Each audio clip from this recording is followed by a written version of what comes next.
A pesar de que sabemos que no ocurrió en diciembre, en esta época del año conmemoramos el humilde nacimiento del Salvador. Es más probable que el Señor haya nacido en abril. Tanto la evidencia de las Escrituras como la evidencia histórica sugieren una época del año en la primavera, cerca de la Pascua judía. Las Escrituras declaran que su madre, María, estaba desposada con José. Esa promesa podría compararse al compromiso matrimonial moderno, al que más tarde le sigue la propia ceremonia de matrimonio. En el relato de Lucas se registra la aparición del ángel Gabriel a María cuando se le informó de su misión mortal.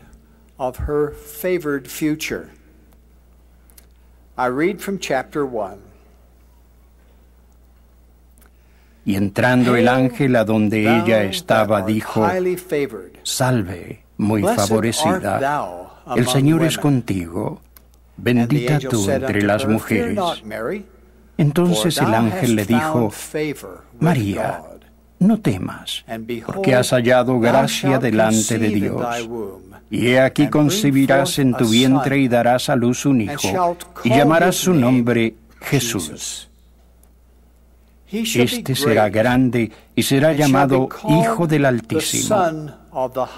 Fíjense en las letras mayúsculas H y A.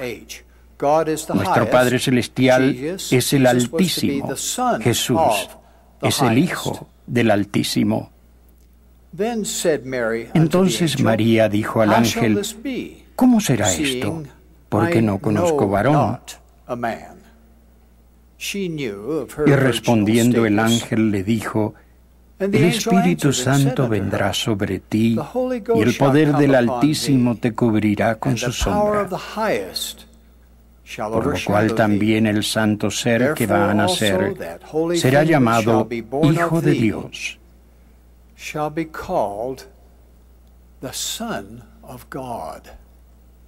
Antes de que José y María se allegasen, ella estaba esperando a ese santo niño. José deseaba proteger a María con la esperanza de librarla del castigo que se imponía a la mujer que quedara embarazada sin haber contraído matrimonio. Mientras meditaba esas cosas, el ángel Gabriel se le apareció a José y le dijo: José, hijo de David, no temas recibir a María, tu desposada, porque lo que en ella es engendrado del Espíritu Santo es. Y dará a luz un hijo, y llamará su nombre Jesús, porque Él salvará a su pueblo de sus pecados.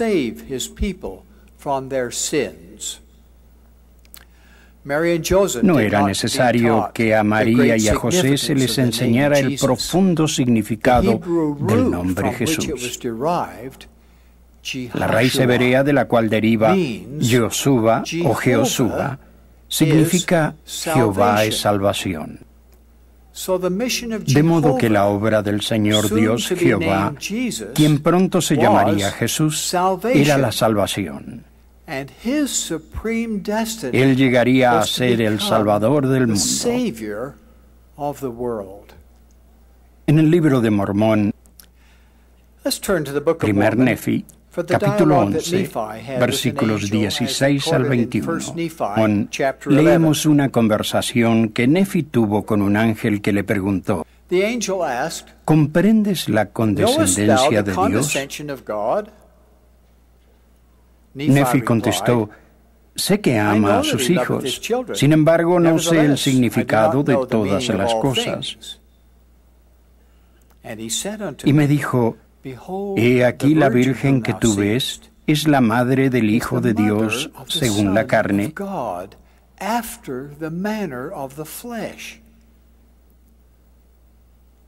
Vi que fue llevada en el Espíritu, y después que hubo sido llevada en el Espíritu por cierto espacio de tiempo, me habló el ángel diciendo: mira. Y miré, y vi de nuevo a la Virgen llevando a un niño en sus brazos.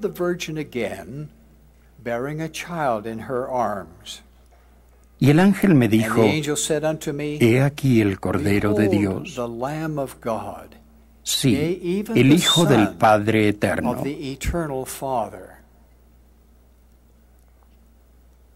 Se adquiere una valiosa perspectiva mediante la apreciada y conocida historia que relatamos en la época de Navidad, según se encuentra registrada en Lucas, capítulo 2. Y aconteció en aquellos días que salió un edicto de parte de Augusto César, que toda la tierra fuese empadronada. En realidad, eso era un impuesto en base al número de personas, era un censo y una inscripción, o sea, un registro de los ciudadanos del Imperio de Roma. El rey Herodes había dado órdenes de que se contara a las personas en la tierra de sus antepasados. María y José, que en aquel tiempo vivían en Nazaret, tuvieron que viajar hacia el sur, a la ciudad de David, una distancia de aproximadamente 145 kilómetros. Es probable que hayan tenido que viajar más si tuvieron que rodear la hostil provincia de Samaria, que se encontraba entre medio.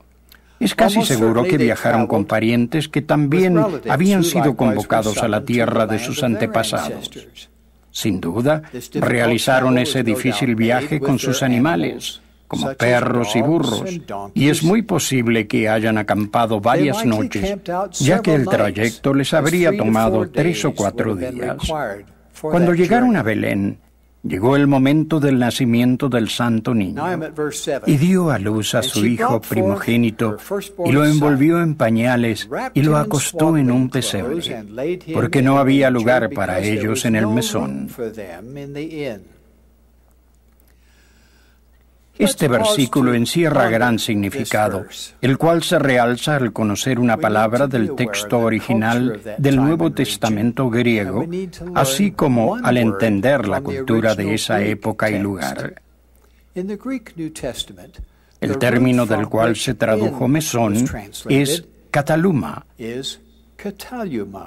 El prefijo griego kata significa abajo, refiriéndose a una época o lugar. Cuando kata se une a luma, la palabra significa un lugar donde la gente se dispersa o toma un descanso de su jornada.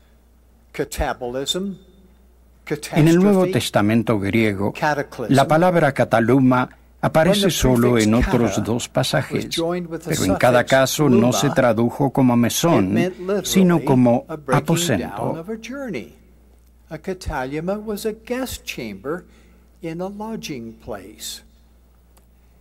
En esa época y lugar, un mesón en Asia no era como un hotel moderno.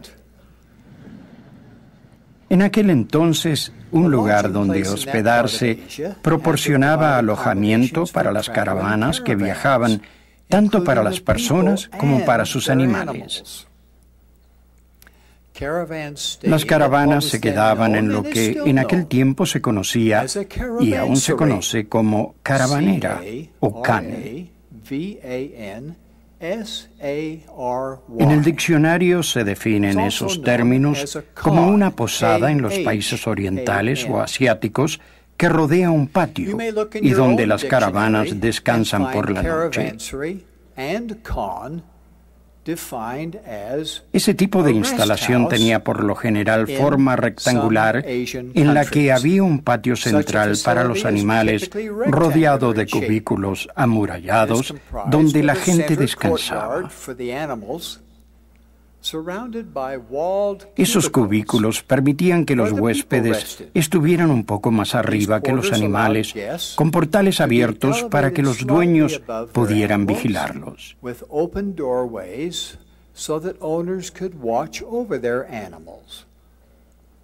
En la traducción de José Smith de Lucas capítulo 2, versículo 7, en inglés, se indica que no había lugar para ellos en los mesones, lo que da a entender que todos los cubículos de la caravanera estaban ocupados.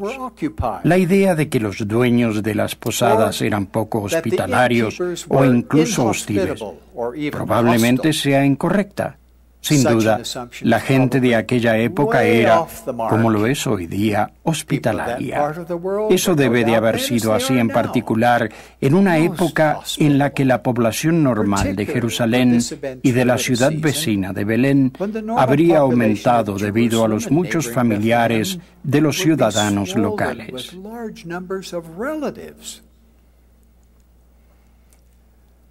En una caravanera de Asia, se ponía a los animales en un lugar seguro en el rincón del patio para que pasaran la noche.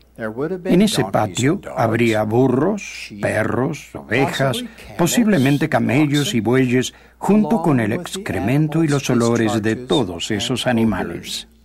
Debido a que los aposentos que rodeaban el patio estaban llenos, tal vez José tomó la decisión de atender el alumbramiento de María en el patio central de una caravanera junto con todos los animales. Es totalmente posible que el Cordero de Dios haya nacido en esas humildes circunstancias. Dos veces se hace referencia en Lucas capítulo 2 a pañales. ¿Qué significa la frase? ¿Lo envolvió en pañales? Lucas capítulo 2, versículo 7.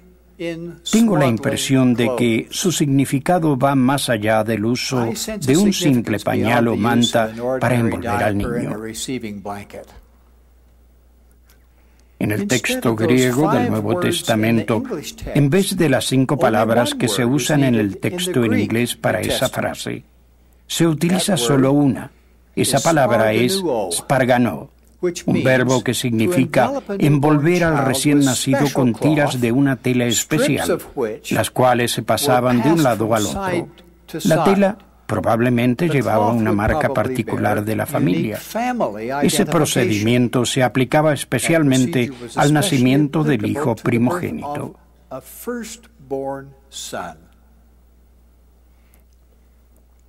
El ángel anunció, y esto os servirá de señal. Hallaréis al niño envuelto en pañales, acostado en un pesebre. La tela de sus envolturas seguramente habría sido fácilmente reconocible y distintiva. ¿Qué podemos decir en cuanto al pesebre? En inglés, la palabra manger, que traducimos como pesebre, es un comedero o una caja abierta en un establo en la cual se ponía alimento para los animales.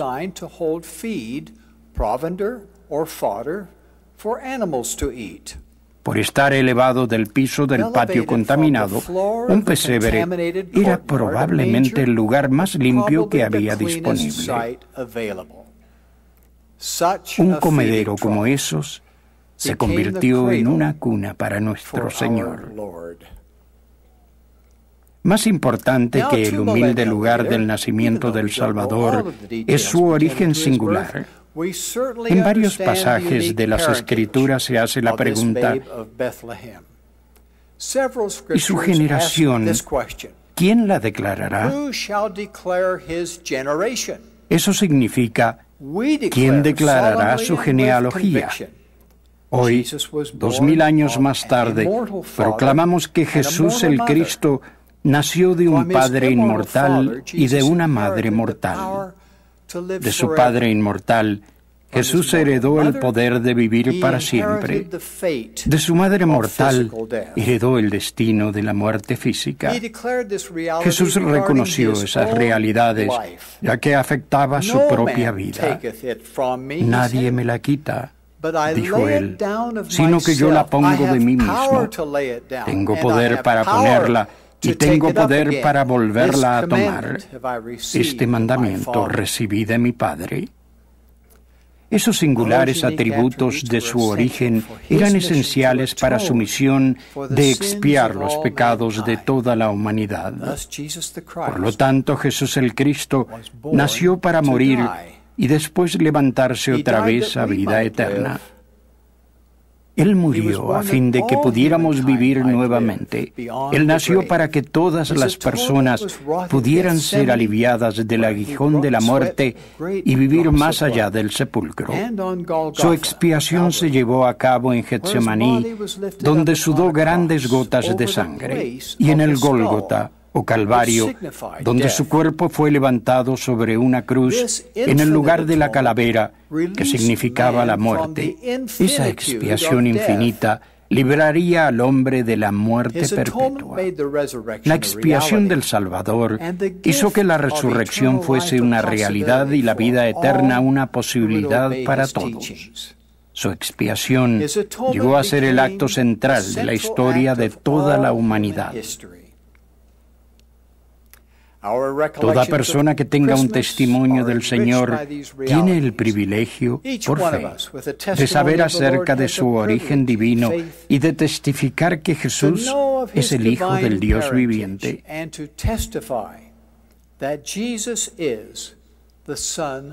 El testimonio verdadero abarca el hecho de que el Padre y el Hijo se aparecieron al profeta José Smith, cuyo nacimiento conmemoramos el 23 de diciembre. Ese testimonio también abarca el hecho de que la Iglesia de Jesucristo de los Santos de los Últimos Días es verdadera, y un Señor viviente la guía mediante profecía y revelación por medio de administradores autorizados que reciben dirección de Él y que responden a ella.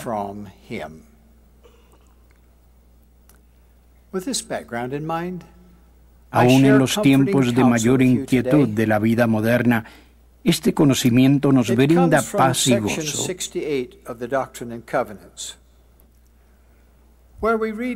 Sed de buen ánimo, dijo el Maestro, y no temáis, porque yo, el Señor, estoy con vosotros, y os ampararé y testificaréis de mí.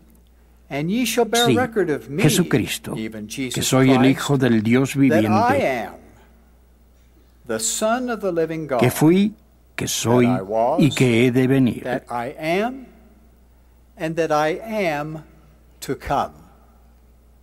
Amorosamente nos aferramos a su bendita promesa.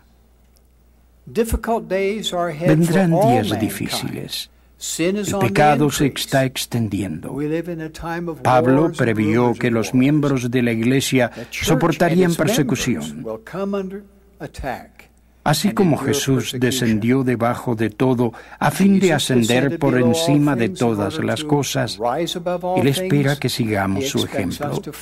Atados a su yugo, cada uno de nosotros puede superar sus desafíos, no importa cuán difíciles sean. Pedro aconsejó: si alguno padece como cristiano, no se avergüence, sino glorifique a Dios en ello.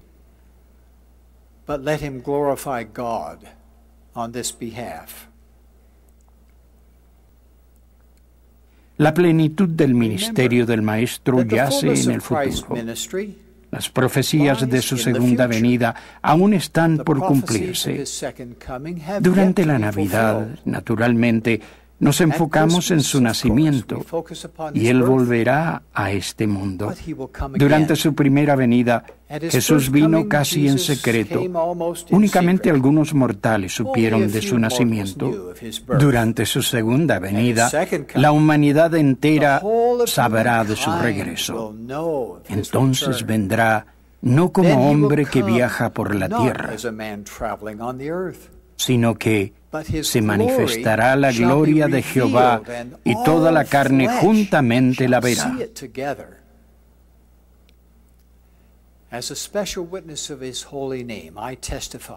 Como testigo especial de su santo nombre, testifico que Jesús el Cristo es el Hijo divino del Dios viviente. Él los amará, los elevará y se manifestará a ustedes si lo aman y guardan sus mandamientos. En verdad, los hombres y las mujeres sabios aún le adoran. In the sacred name of Jesus Christ. Amen.